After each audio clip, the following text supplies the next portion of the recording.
বর্তমানে একটি শর্ট চ্যানেলের সমস্যা এটা নয় যে সেই চ্যানেলের ভিডিওতে ভিউজ আসে না, বরং সেই চ্যানেলের সবচেয়ে বড় সমস্যা হলো সেই চ্যানেলে 100-200 ইভেন অনেক সময় কয়েক হাজার ভিউজ তো চলে আসে, কিন্তু সেটা কিছুদিন না যেতেই হঠাৎ করে ভিউজ আসে। লাইফ টাইম ভিউজ আসতেই থাকে। সেখানে তুমি কি এমন ভুল করছো যার কারণে তোমার ভিডিও আপলোডের 5-6 দিনের মাথায় সেই ভিডিওতে ভিউজ আসা বন্ধ হয়ে যায়? সেই প্রশ্নেরই উত্তর দিব তোমাদের করা মাত্র একটা ভুলের মাধ্যমে, যেগুলি বড় ইউটিউবাররা তাদের ভিডিওতে না করলেও তুমি কিন্তু তোমার প্রতিটি ভিডিওতেই করে যাচ্ছ। তাই হাতে সময় ও মনে ধৈর্য নিয়ে দেখতে থাকো। মিস্টেক নাম্বার 1, লো সেশন টাইম। একটা চ্যানেলের ভিডিওতে যত বেশি সেশন টাইম থাকবে, ইউটিউব সেই ভিডিওকে তত বেশি মানুষের সামনে রিকমেন্ড করবে। এখন তোমার মনে প্রশ্ন আসছে যে আরে রিঙ্গো ভাই, এই সেশন টাইমটা আবার কি, আর সেটার কারণে কেন আমাদের ভিডিওতে হঠাৎ ভিউজ আসা বন্ধ হয়ে যায়? ফর এক্সাম্পল, ধরো তুমি অনেক পরিশ্রম ও অনেক সময় দিয়ে একটি শর্ট ভিডিও তৈরি করেছো, যেটা এডিটিং, ভয়েস ওভার আসলেই অনেক সুন্দর হয়েছে, এবং তুমি সেটা ইউটিউবে আপলোড করার সাথে সাথেই সেটাতে প্রচুর পরিমাণ ভিউজও চলে এসেছে। এখন তোমার যেহেতু একটা ভিডিও মানুষ পছন্দ করেছে, তাহলে অ্যালগরিদমের প্রেডিকশন অনুযায়ী মানুষ তোমার অন্যান্য ভিডিওগুলোকেও পছন্দ করবে, যার কারণে সে তোমার অন্যান্য ভিডিওগুলোকেও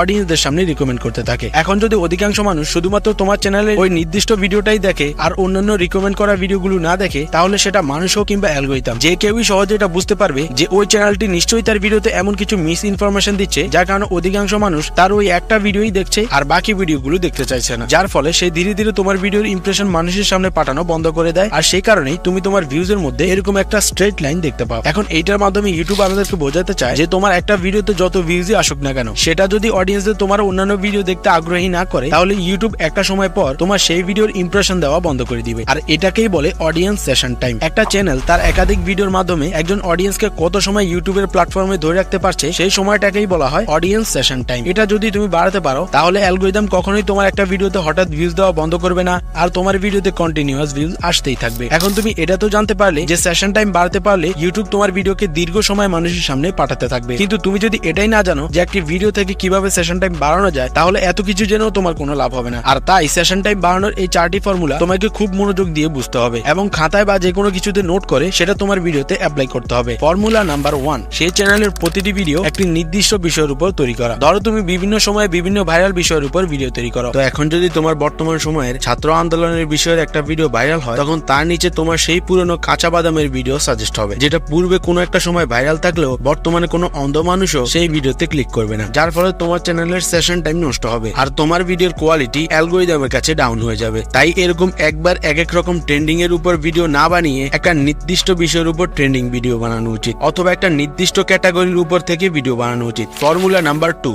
পর্ব, সিরিজ বা পার্ট ভিডিও। তুমি চাইলে ইন্ডিয়ান ইউটিউবার মাঙ্কি ম্যাজিকের মতো 100 ডেজ ব্লগ চ্যালেঞ্জ নিতে পারো, অথবা অঙ্কিতের মতো 75 ডে হার্ট চ্যালেঞ্জ নিতে পারো। এই ধরনের ভিডিওগুলোর মাধ্যমে তুমি খুব দ্রুতই অডিয়েন্সদের সামনে একটি পরিচিত মুখ হয়ে উঠতে পারবে, এবং মানুষ তোমার প্রতিটা ভিডিওকেই একটা চ্যালেঞ্জ হিসেবে নেবে এবং একটার পর একটা ভিডিও দেখতেই থাকবে, যার ফলে তোমার শুধু সেশন টাইমই বাড়বে না, বরং তোমার চ্যানেলের প্রতিটি ভিডিও স্বাভাবিকের চেয়ে অতিরিক্ত দর্শকদের সামনে সাজেস্ট হতেই থাকবে। এখন সিরিজ বা পার্ট বাই পার্ট ভিডিও তৈরি করে দর্শকদের দীর্ঘ সময় ধরে একটার পর একটা ভিডিও দেখানোর জন্যও একটা কার্যকরী উপায় রয়েছে, আর সেটা হলো ইন্ট্রিগিং স্টোরি লাইন তৈরি করা। তোমার সিরিজে বা পার্ট ভিডিওর জন্য এমন একটি আকর্ষণীয় গল্প তৈরি করো যা দর্শকদের তোমার ভিডিওর প্রতি আগ্রহী করে রাখবে। প্রতিটি ভিডিও শেষে একটি টুইস্ট বা ক্লিপ হ্যাঙ্গার যোগ করো যা দর্শকদের পরবর্তী পার্ট দেখানোর জন্য উৎসাহিত করবে। ফর এক্সাম্পল, গল্পের মাঝে ও শেষে এমন একটি রহস্য রেখে ভিডিও শেষ করো যা পরবর্তীতে ফর্মুলা নাম্বার 3, সঠিক দৈর্ঘ্যের শর্ট ভিডিও তৈরি করা। তুমি হয়তো খেয়াল করে থাকবে অনেক বড় বড় শর্ট ক্রিয়েটর রয়েছে যারা তাদের শর্ট ভিডিও 1 মিনিটে তৈরি করে, আবার অনেক বড় বড় শর্ট ক্রিয়েটর রয়েছে যারা তাদের শর্ট ভিডিও 15 সেকেন্ডেরও কম সময়ে তৈরি করে। এখন এগুলি দেখার পর তোমার আসলে কি করা উচিত? এখানে এমন কিছু ক্যাটাগরি ভিডিও রয়েছে যেগুলির জন্য 1 মিনিটের শর্ট ভিডিও তৈরি করা উচিত, আবার এমন কিছু ক্যাটাগরি ভিডিও রয়েছে যেগুলির জন্য শর্ট ভিডিও তৈরি করলে তোমাকে 15 সেকেন্ডের কমই তৈরি করা উচিত। এখন এক্স্যাক্টলি কত সেকেন্ডের শর্ট ভিডিও অ্যালগরিদম বেশি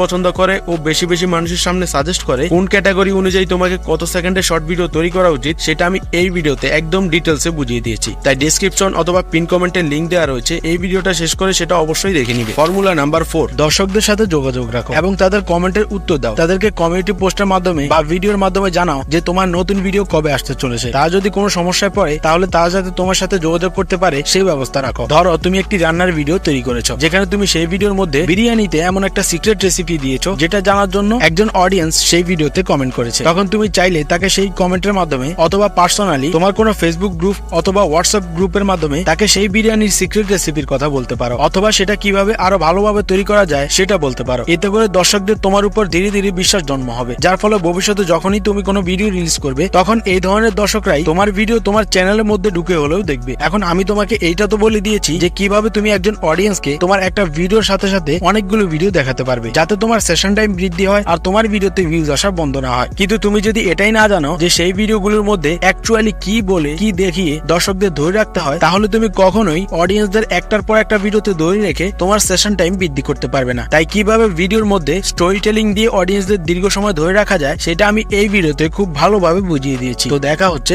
সেই ভিডিওতেই।